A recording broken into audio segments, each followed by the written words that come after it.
আলহামদুলিল্লাহ, মহান রব্বুল আলামিন আমাকে আরেকটি সকাল উপহার দিয়েছেন। সর্বপ্রথম গাড়ি চার্জ থেকে খুলতে হয় সকালবেলা। সেটা করার পর আমি নামাজে চলে যাব। নামাজ থেকে ফিরে আসার পথে একটু হাঁটাহাঁটি করছি। ভাবলাম যে আজকে একটু হাঁটতে যাব একটা ভাইয়ের কাছে, একটু দাওয়াতি প্রোগ্রাম নিয়ে। মানে চিন্তায় ছিল যে একটু দাওয়াতি কাজ করব তার কাছে। তো যথারীতি সকালবেলা হাঁটা শুরু করলাম। হাঁটতে হাঁটতে তাদের বাসার দিকে রওনা হলাম। শীত ভাব, শীতের কুয়াশা। হাঁটতে তাদের বাসার সামনে, প্রায় বাসার কাছাকাছি চলে আসলাম। বাড়ি থেকে একটু দূরে। সেখানে তাদের সাথে যেয়ে কিছু কথা বলবো। তাদের বাড়ির দিকে গেলাম। বাড়ির দিকে যেয়ে রাস্তা থেকে বাঁদিকে যে তার বাড়ি, বাড়ি থেকে কথাবার্তা শেষ করে আবার আমি ফিরে আসতেছিলাম। দেখলাম যে রাস্তার ধারে মাঠে প্রচুর কুয়াশা পড়ছে, শীতের কুয়াশা, অতিরিক্ত কুয়াশা। এরপর পাশে একজন মারা গেছিল, সেখানেও যাওয়ার চিন্তা করলাম যে মৃত মানুষকে দেখে আসি। সেখানে যাওয়ার পথে দেখলাম যে অনেক সুন্দর সুন্দর ভিউ দেখা যাচ্ছে। সেগুলো একটু ফুটেজ কালেকশন করলাম আমি এবং আমাদের মাদ্রাসার ছোট হুজুর। ফুটেজ কালেকশন করার পর সেখান থেকে দেখে এসে চলে আসলাম ফিরে। আসার পর গাড়ি নিয়ে বের হতে হবে 7:20 বাজে। আমি গাড়ি রেডি করতেছিলাম বের হওয়ার জন্য। রেডি করতে করতে এক পর্যায়ে আমার গাড়ি রেডি হইল। এখানে ব্যাটারির মুখগুলো লাগাইতে হয়, 30টা মুখ লাগাইতে হয়। 30টা কমপ্লিট করে বের হবো। এরপরে খাইতে বসলাম 7:45-এ। সাপারিনের খুনসুটি কান্নাকাটি আবার দেখে যে আমি দেখতেছি কিনা আসলে। এরপরে পান্তা ভাত আর ডাউল ছিল, ডাউল ভুনা 2টা খাইলাম। খাওয়ার পর বউয়ের কাছ থেকে 100 টাকা খুচরা নিলাম পাল্টায়। নেওয়ার পর আমি আসলে বেরোচ্ছিলাম 8:15 বাজে, তখন বাসা থেকে বেরোনোর জন্য আল্লাহর নামে বাসা থেকে বের হইলাম। সাপারিন বলতেছিল যে আমি গাড়িতে উঠবো। আসলে সাপারিনকে নিয়েই গাড়িতে প্রতিদিন আমার বের হইতে হয়। সাপারিনকে নিয়ে বের হলাম। গাড়ি ব্যাকে দিয়ে বের করতেছিলাম। সাপারিনও গাড়িতে ছিল। এরপর সাপারিনে নামাই দিতে হয় প্রতিদিন গাড়ি থেকে রাস্তায়। নামাই দিয়ে আমি রওনা দিলাম। এরপর প্রথম প্যাসেঞ্জারটি উঠলো। আমি এবার খুব ব্যস্ততার মধ্যে দিয়ে ছিলাম যে আমার দ্রুত মনিহাট যাইতে হবে। কিছু একটা ফলের রিজার্ভ আছে আমার, প্রতিদিন সকালেই একটা রিজার্ভ থাকে ফলের, সেটা আনতে হবে। তো গাড়িতে কোনো লোক ছিল না, ফাঁকা গাড়ি। একজন নিয়েই আমি গাড়ি চালানো শুরু করলাম এবং যাইতেছিলাম মনিহারে। এর মধ্যে মনে হয় আর একজন উঠছিল। যাই হোক, মনিহার সামনে চলে আসলাম। তখন 8:45 বাজে। সম্ভবত আমি মনে হয় একটু দেরি করে ফেলছিলাম। এর আগেই সাইফুল ভাই, যার ফল আনার কথা ছিল, সে কেনাকাটা করে কমপ্লিট করে রাখছে। তো আমি গাড়িতে ফলগুলা আস্তে আস্তে লোড করা শুরু করলাম। করতে করতে কিছু কেনাকাটা বাকি ছিল, সেগুলো সে সারতে লাগলো। কেনাকাটা করতে করতে আর আমি এদিকে গাড়ি লোড দিচ্ছিলাম। কিছু মুরব্বীরা ওইদিকে নিজেদের ফল নিচ্ছে, লাস্ট খেজুর নিল কিছু, নিয়ে আমরা রূপদিয়ার দিকে রওনা দিলাম ফল লোড করে। তো আমারে বলতেছে কি ভিডিও করতেছিস? আমি হ্যাঁ। এরপরে আস্তে আস্তে গল্প করতে করতে রূপদিয়ার দিকে আসতেছিলাম। সকালে শীত শীত লাগতেছিল।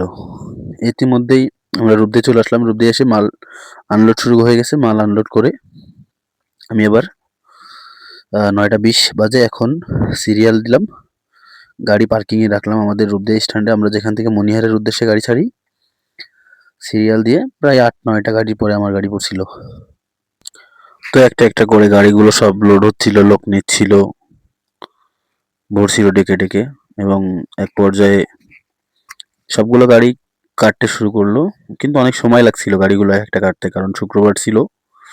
শুক্রবারে গাড়ি চাপ কম থাকে, লোকের যাতায়াত বিশেষ প্রয়োজন ছাড়া যায় না। এক পর্যায়ে সবগুলো গাড়ি কাটতে কাটতে শেষমেশ আমার গাড়িটা এসে দাঁড়ালো। আমিও বিসমিল্লাহ বলে লোক ডাকা শুরু করলাম এবং লোক উঠানো শুরু করলাম। দীর্ঘ অনেকক্ষণ পর আমার গাড়িটা লোড হলো 10:50 বাজে। লোড দেওয়ার পর আমি গাড়িতে উঠলাম। লোক ভরছিল, লোক ছিল গাড়িতে 5 জন। গাড়িতে নিয়ে বিসমিল্লাহ বলে রওনা দিলাম। রূপদিয়া থেকে বের হচ্ছিলাম এবং মনিহারে যেয়ে পৌঁছাইলাম। মনিহার 5 জন ছিল, একজন নেমে গেল, আর বাকি 4 জন যাবে সদর হসপিটালের সামনে। এর মধ্যে আমি আমার পাশে একটা মুরব্বী মানুষ ছিল, চাচা, বয়স অনেক বয়স। তার সাথে আমি গল্প করছিলাম। আর ওই বয়স্ক চাচাকে বলছিলাম ইসলামী রাষ্ট্র কায়েম করা যায় কিভাবে, আসলে সেই বিষয়ে আলোচনা করছিলাম। এরপরে সদর হাসপাতালের সামনে চলে আসলাম, সবাই ভাড়া দিয়ে গেল, 200 টাকা হয়ে গেছে। আমি এরপর দাঁড়াইছিলাম সদর হাসপাতালের সামনে দিকে যে কোনো লোক পাওয়া যায় কিনা। এর মধ্যে 4 জন আসছিল, তারা যাবে হচ্ছে ল্যাবিসখান, মাইকপট্টি, সেখান থেকে একজন যাবে হচ্ছে নোভা ক্লিনিক। তো আমি সদর হাসপাতাল থেকে বের হয়ে গেলাম, সামনে থেকে বের হয়ে উম, আমি দড়াটানা মোড়ে গেলাম।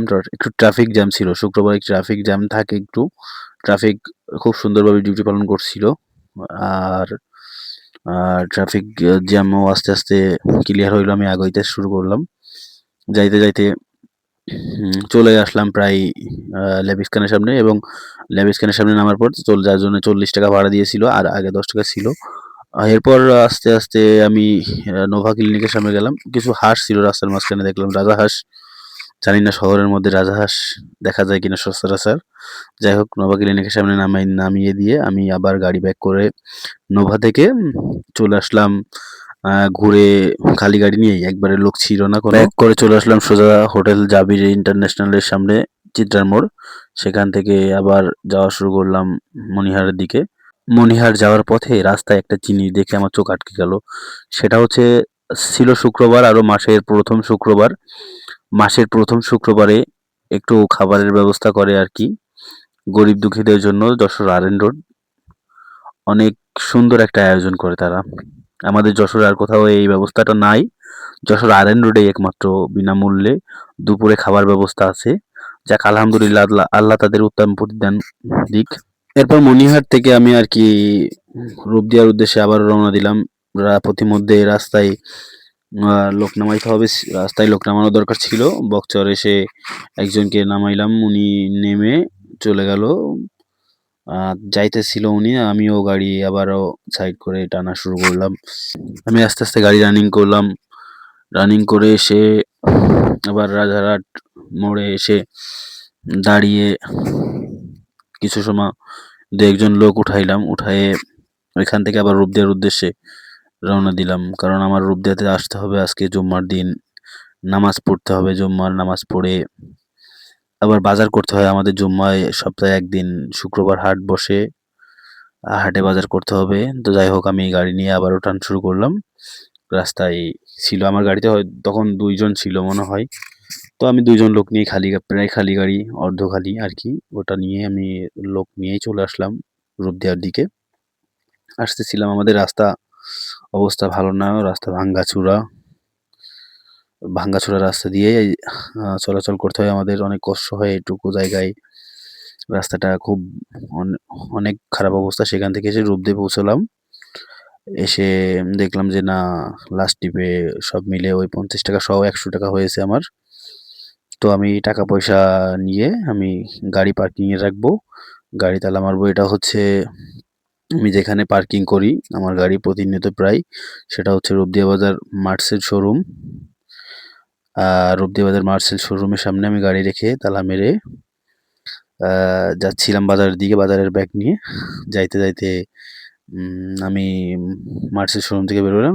মার্সেল শোরুমের মালিক আমাদের ভাই সিরাজুল ইসলাম, তার সাথে দেখা। এরপর ফরিদ আহমেদ কবুতর ব্যবসায়ী, তার সাথে দেখা। এই একজন বলতেছে ইলিশ মাছ কি দেরি করে গেলে পাওয়া যাবে। সব মিলে আমি বাজারের দিকে ঢুকলাম। আজকে হাটবার, আমি রূপদিয়া বাজার হাটের অবস্থা দেখাবো। দাদা খতবেল বিক্রি করছে, আল্লাহ আমাকে সুস্থ রাখছে আলহামদুলিল্লাহ। এরপর ফলের ভাড়াটা নিয়ে তারপর আসবো। তো এখানে গেলাম, যাওয়ার পরে এখানে একটু দুষ্টুমি ফাজলামি করছি, করার পর এখান থেকে দুষ্টুমি করে একটু শয়তানি ময়তানি করে তারপর চলে গেলাম বাজারের দিকে। এরা হচ্ছে বাজারের মধ্যে বিভিন্ন রকম ফলাদি, বিভিন্ন রকম জিনিস বিক্রি হয়। রূপদিয়ার বাজার হাটবার সবসময় হাট জমজমক একটা অবস্থা। আগেই বলেছিলাম রূপদিয়া বাজার আজকে হাটের দিন। তো আমি কাঁচা বাজার দিয়ে চলে যাচ্ছিলাম সোজা মাছ বাজারের দিকে। কাঁচা বাজারে এটা ভাইয়ের কাছে কেনাকাটা করে টুকটাক। এরপর কাঁচা বাজার থেকে আস্তে আস্তে হাঁটতে মাছ বাজারের দিকে যাচ্ছিলাম। অনেক ভিড় ছিল বাজারে জুম্মার আগে, আর আজানের সময় হয়ে গেছে প্রায় 12টা ওভার। এর মধ্যে কাঁচা বাজার দেখতে দেখতে ভাবলাম লাস্ট কাঁচা বাজারে এসে করবো, আগে মাছ কিনে নিয়ে আসি। যাই মাছ কিনতে। এরপর আমি দোকানদারের সাথে কথা বললাম, মাছের দোকানে গেলাম, কিছু মাছ দেখতেছিলাম যে কি মাছ নেওয়া যায়। অনেক ঘোরাঘুরি করে কিছু সময় ঘোরাঘুরি করলাম, করার পর দেখলাম যে কয়েক রকম মাছ আছে। তো যাই হোক, রূপদের বাজারে মাছ দেখেন আপনারা, অনেক সুন্দর বড় একটা মাছ বাজার আমাদের রূপদিয়ায়।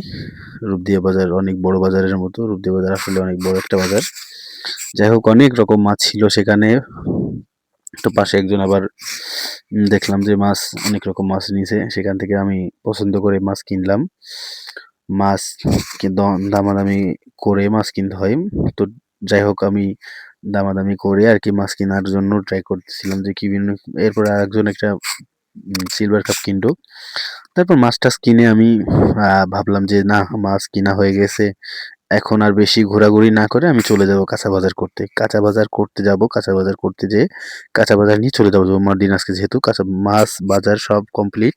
আর একটা কথা বলে নিই, সেটা হচ্ছে যে শুক্রবার দিন আমি যে টাকাটা ইনকাম করি, আমি ওইটা হচ্ছে বাজারের জন্য খরচ করি। যাই হোক, আলহামদুলিল্লাহ, আল্লাহ আমাকে আজকে যে টাকা ইনকাম দিয়েছে সেটা দিয়ে আমি বাজার করে নিয়েছি। আমি সবগুলো ব্যাগে ভরে আমি আবার বাড়ির দিকে রওনা দিলাম।